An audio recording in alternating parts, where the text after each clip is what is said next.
Thanks for taking just a couple of minutes to look at how PayJunction's Interchange Plus pricing compares to the standard pricing in the industry, and why interchange pricing is going to be the right fit for your business.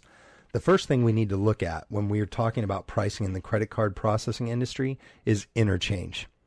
Interchange is the wholesale rate that we as credit card processors are billed from the card issuing entities or banks. So it's the wholesale cost that we as processors pay back to Visa, MasterCard, Discover, and Amex. Interchange is published publicly, and it's the same for every processor in the United States. So these charges here could all be Visa cards for this example. These are all different types of Visa cards. Some are debit, some are standard credit cards that are swiped, standard credit cards that are keyed in. This is an example of a rewards credit card that would be manually key entered. And you can see the cost we would be paying to Visa fluctuates from as low as 0.05% to 1.95%. If we look at all the different types of credit cards that exist, interchange would basically look like a graph like this that would have rates from as low as 0.05 all the way up to 2.5%. Now, what causes the interchange rates on a transaction to be more expensive is the risk and the rewards. So if there are reward points attached to the card, like free flights or cash back to the cardholder, well, guess what? Visa has to pay for those, quote, free, unquote, rewards for that consumer.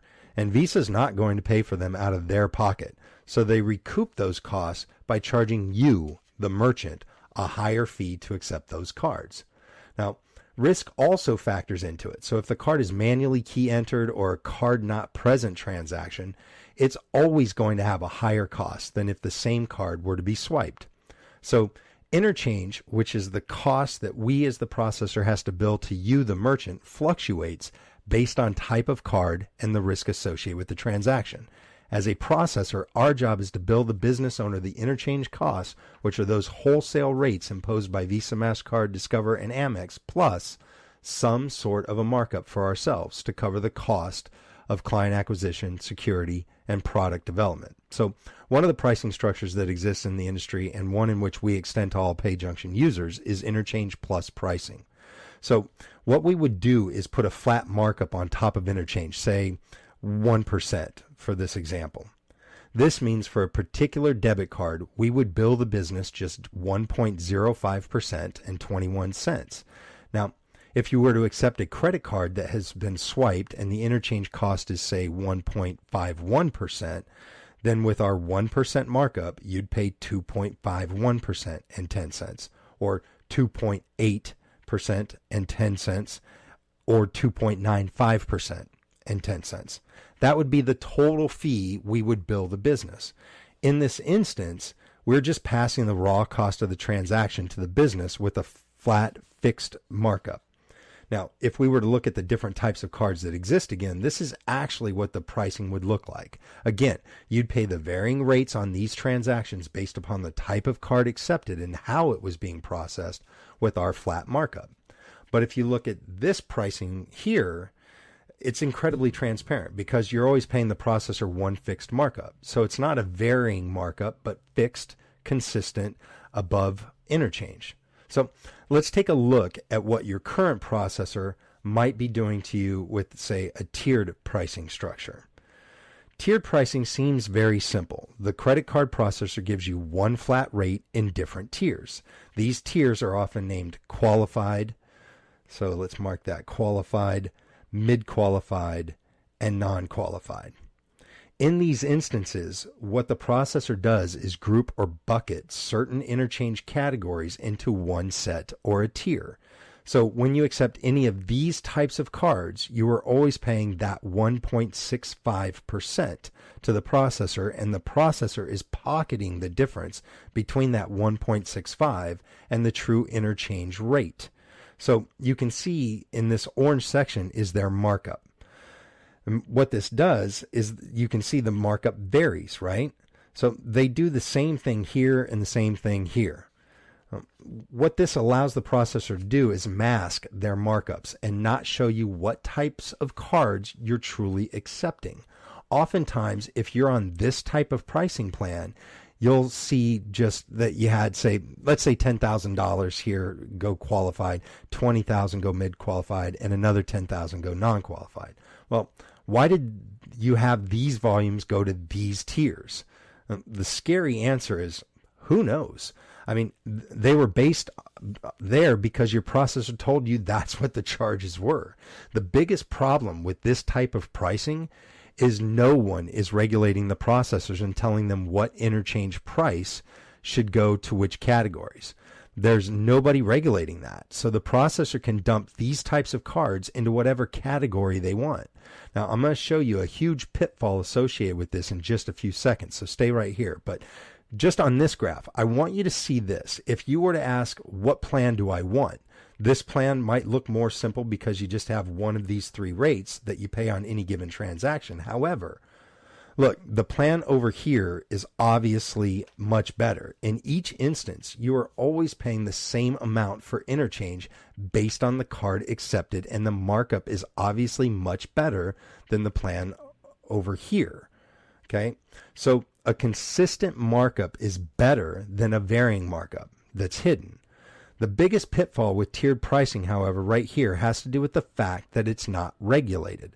The processing company can group the tiers any way they like.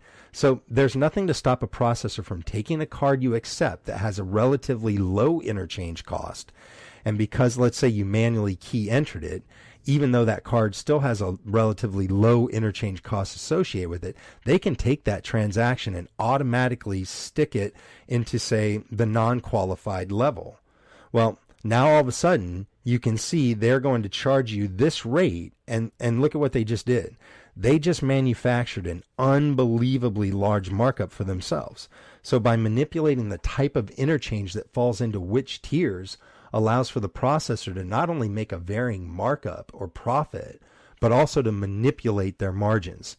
And this is by far the biggest problem with tiered pricing, and one of the reasons you cannot compare apples to apples with tiered versus interchange plus.